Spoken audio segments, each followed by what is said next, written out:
mau letiknya makanya orang yang ada letik. Kata istrinya mendingan dari ruang tengah di ruang tamu. Ayo ruang tengah orang mau goreng patut pisan, mending di ruang tamu. Yang di mana boleh depan pasar seng enak saya ada mall ya balik lagi di pasar seng paling ya di Jeddah. Itu nah jadi ngobrol urusan lampu gantung. Tapi kalau ditanyakan pada mereka kenapa ini tuh jadi ngobrol urusan lampu gantung? Apaan tadi buku lagi jadi putaran ketiga? Iya bacaan sudah. Ya Allah. Padahal harusnya setiap langkah itu kita pakai berzikir, kita pakai berdoa. Ya. Jadi tolong Pak Sugiarto, Pak Santo dan Pak Eri ya, tolong Pak, ngeri kalau kita baca dalam hadis itu, rubba qa'imin laisa lahu min qiyamil haram, rubba sha'imin laisa lahu min siyamil jum'atas. Alangkah banyaknya orang yang sholat hasilnya cuma cangkul, capek. Alangkah banyaknya orang yang saum dia nggak dapat hasil apa-apa kecuali ikut merasakan lapar dan dahaga. Dengan berjalan kaki, saya dengan berlari, kata Allah. Maka betul itu Bimbo dengan lagunya Tuhan. Tuhan, aku dekat, engkau dekat. Aku jauh, menjauh. Betul itu. Bari ngaleo aduh sudah naon. Aduh ya Allah. Pernah juga memalukan, Pak. Pakai kopiah deh. Seorang bawa duit selembar 20.000 sambil tawaf sambil diusapkan ke Ka'bah ya. Jika namun pedagang mau penglaris orang ada yang geleng kepala, ada yang ketawa macam-macam. Kayaknya ya daripada ngerakeun itu sampai gede bapak nanaon anak itu cek ajengan saya cenah penting ajengan di mana gitu. Lamun iya duit geus diusapkeun ka Ka'bah bari urang tawaf. Salila urang nyepeng duit ge moal nepi ka boga duit. Bodorna teh. Orang kalau sudah percaya ke yang gini-gini kadang-kadang udah gak jalan itu. Nya teu kudu diusapkeun ka Ka'bah ge cepengan duit eta ulah dibalanjakeun pasti bapak moal nepi ka boga duit. Boga duit ge moal nepi ka boga duit. Subhanallah. Jadi saya melihat semangatnya itu. Menangis karena tidak bisa ke masjid. Itu paling banyak terjadi di Madinah ya. Karena mengejar arba'in, sholat 40 waktu di Masjid Nabawi. Yang sepengetahuan saya hadisnya dhaif itu. Bahwa kita bisa sholat lebih dari 40 waktu, bagus Pak. Tapi nggak ada ketentuan harus 40, nggak boleh terseling sekalipun juga. Hadisnya dhaif itu. Ini gara-gara terpengaruh hadis yang dhaif ini, pas di yang ke-37 pisan kali tilu deui sakit ya, gak bisa bangun. Nangislah, nangis karena tidak bisa ke masjid. Mana kita pernah mendengar di Bandung ada yang nangis karena tidak bisa ke masjid? Ayat sana di Riung Bandung. Malah yang sering saya dengar itu banyak orang yang nangis karena diajak ke masjid, Pak. Malah dendam kan mengajak nah saya tahu nih asa impang soleh lagi ini mah ini tuh cuma gara ribu gitu ambek sama itu yang wapoy dari dia orang ibadah beres asar saya pulang sampai maghrib lah di rumah juga apa di punya sekamar dengan saya. Kalau istri seperti ini selamanya aman. Saya itu dari malam sudah berniat mau membagikan uang untuk sedekah realan, udah disiapin. Nanti waktu saya selesai sholat, saya cari fakir miskin itu. Karena banyak dia harus cari gitu kan. Dapat di Babul Malik katanya. Dari dia ke Babul Malik itu 300 meter. Panas-panas lari-lari mengejar fakir miskin saking ingin bersedekah, Pak. Subhanallah ya.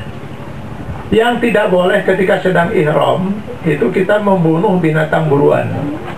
Binatang buruan itu misalnya yang paling banyak di sekitar masjid itu merpati lah. Kalau kambing, unta jarang yang. Jadi kalau yang namanya laler, nyamuk, itu kan bukan termasuk binatang buruan. Jadi kalau seandainya lagi ihram ayah nyamuk sikat, Pak. Sebelum dia nyebarkan penyakit ke jemaah yang lain. Ini mah pukul rengit terus ada di pelong deh. Rengit teman sila yang di Bandung SPJ sila ini itu saking dia tuh takut melakukan sesuatu yang Allah tidak ridho. Nah kalau sudah seperti itu perjuangan seorang mendekatkan diri pada Allah, pantas dia akan dekat dengan Allah, Pak. Sekarang pergi pulang balik ke masjid yang ada di Bandung 100.000 kali, itu sama dengan saya sekali waktu di Masjidil Haram. Padahal waktu saya di Masjidil Haram, saya berapa kali tak ke Masjidil Haram besok? Nah, hitung kali 100.000. Mata saya mau tenang. Waktunya ke masjid masa haji. Ya, dia mau haji kabur haji. Waktu di Makkah dia tidak mau sampai membunuh seekor nyamuk sekalipun. Datang ke Indonesia, jangankan nyamuk, saudara sendiri pun dia zolimi, teman sendiri pun dia hianati, rakyat sendiri pun dia zolimi. Ini bagaimana mau dekat dengan Allah? Di Makkah dia sampai keringetan ngejar-ngejar fakir miskin, balik ke Bandung mah fakir miskin yang keringetan ngejar dia, Pak. Kesangan fakir miskin yang udah ke segala rupa, ke segala cerita, ke nyanyi, ke udah. Saya duitnya ke kacepeng, ke jauhan, ke katingali fakir miskin di perapatan 2.000 lah. Pernah dialami oleh saya, Pak.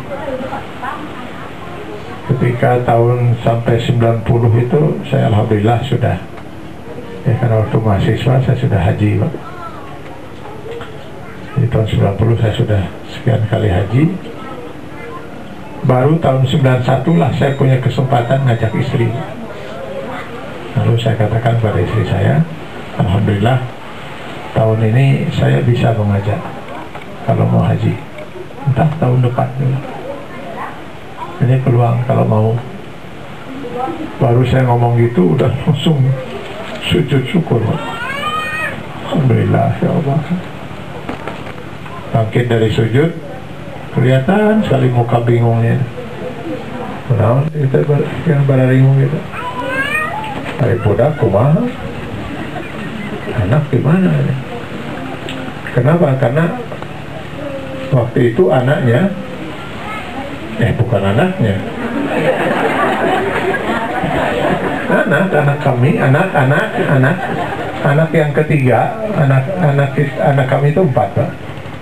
Itu mau baca, ingat lagi kisahnya itu, begitu Nabi Ibrahim berangkat pergi, Siti Hajar kehausan, bayi meronta-ronta, ASI sudah kering. Maka akhirnya Siti Hajar meletakkan sang bayi di atas pasir di depan Ka'bah itu. Beliau pun pergi lari menuju Bukit Sofa. Kenapa nyari air malah naik bukit?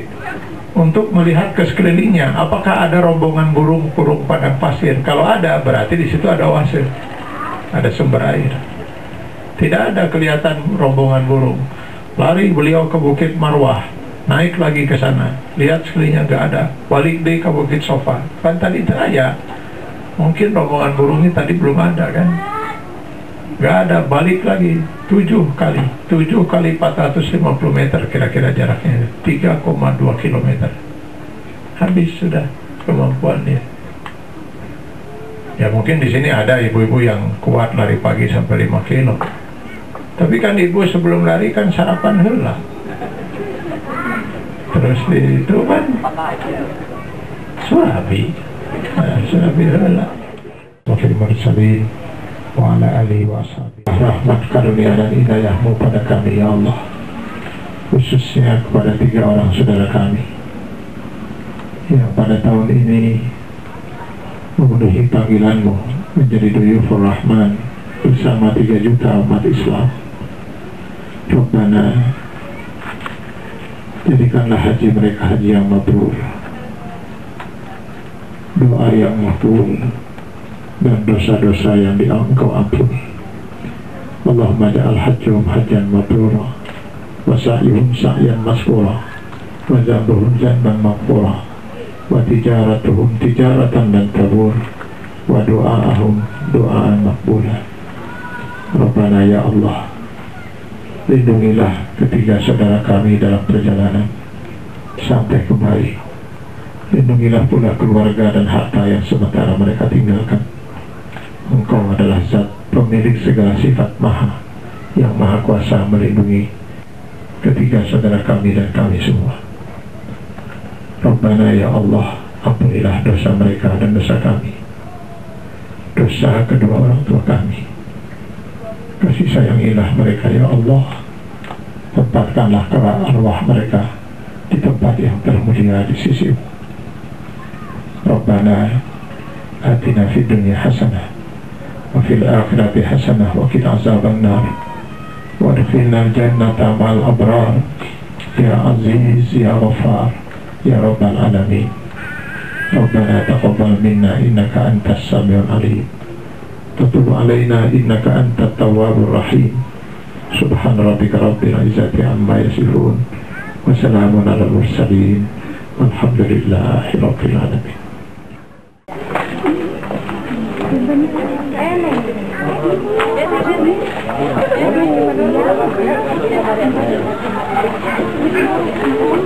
Paglalaan